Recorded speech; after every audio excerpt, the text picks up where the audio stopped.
Hey there, I'm Simon Spalding and welcome to Simon's Cinema.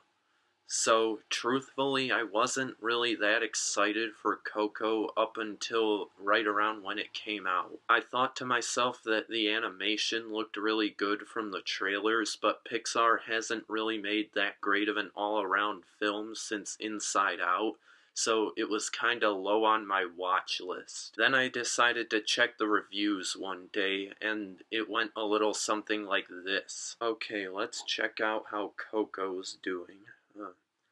It's probably just doing okay with the critics. I mean, it's a Pixar movie. They're gonna rate it really good no matter what.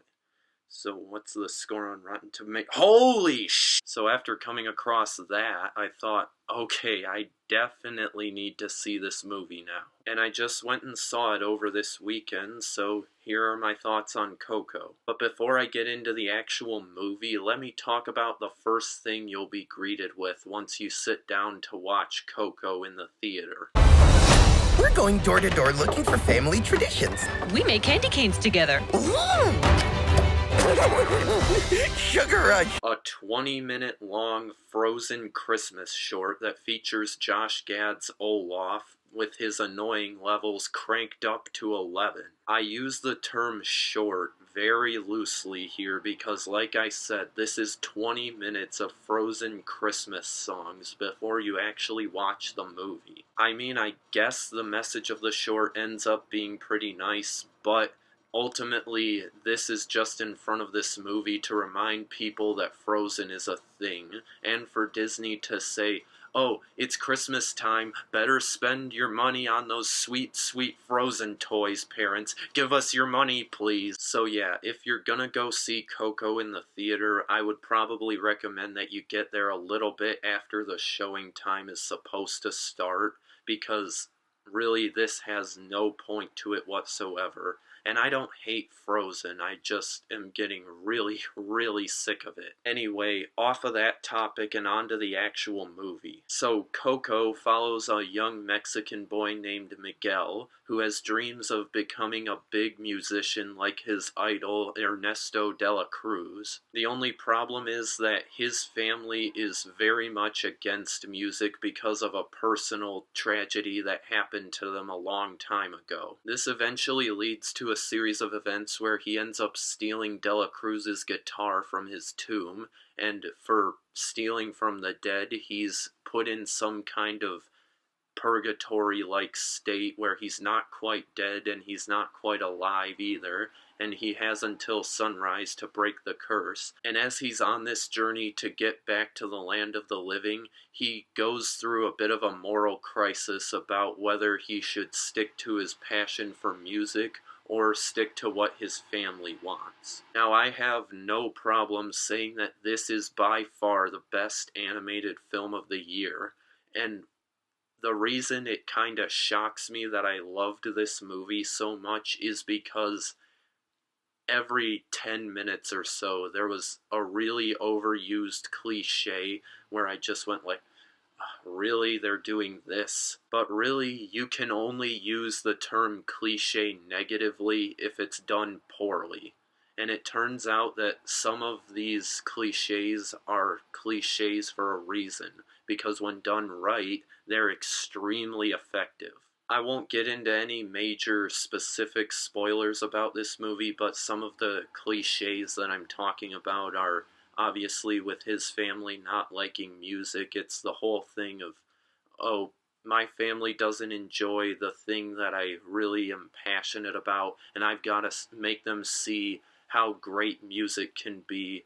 And, you know, I wasn't really expecting that to go much further than other movies that have done things like that, but it's really well woven into the story, and it gives Miguel a really good motivation for wanting to do the things that he does in this movie. There's also a surprise villain at the end, which shouldn't really come as a surprise because that's pretty much the norm now in Disney movies. And I was kind of just thinking, like I said earlier, this again.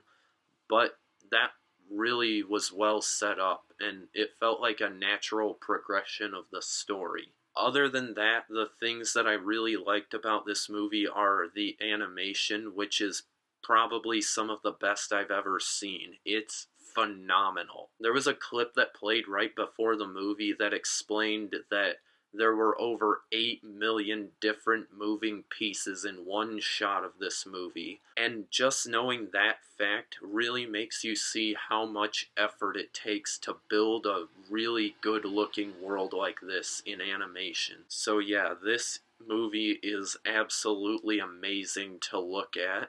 And another thing that I really liked was that his family dynamic has quite a few surprises along the way, which I was really taken back by a few of them. But really, the thing that I think people are going to take away from this movie is that it's a challenging film. It questions whether pursuing your passion should take precedent over respecting your family's traditional ways. And I'll tell you, they make really, really compelling cases for both sides. I mean, if you don't flip-flop at least once in this movie between thinking that Miguel's family is right for not wanting him to pursue music and thinking that Miguel is right for wanting to pursue his dream, then you're not watching this movie correctly. Also, this ending is really, really emotionally impactful.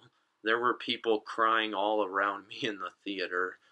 I mean, I almost cried, and I don't cry hardly at all in movies. The one complaint that I can kinda say I had is it got kind of predictable in the second and third act, but I didn't really mind it because, like I said, it's not a bad cliche if it's done well. I could just kinda see where it was going. Also, the second act kinda dragged a little. There were a couple scenes that I think could have been cut out, but other than that, this movie is great. So anyway, with my little bit of complaining out of the way, I would definitely recommend this movie if you're looking for a family movie to see in theaters. It's fantastic. Maybe you can skip the Frozen short at the start, but don't let that discourage you from seeing this, because this is easily Pixar's best movie since Inside Out, and I would argue that it's probably better than Inside Out. With everything said, I'm gonna give Coco a 9.2 out of 10.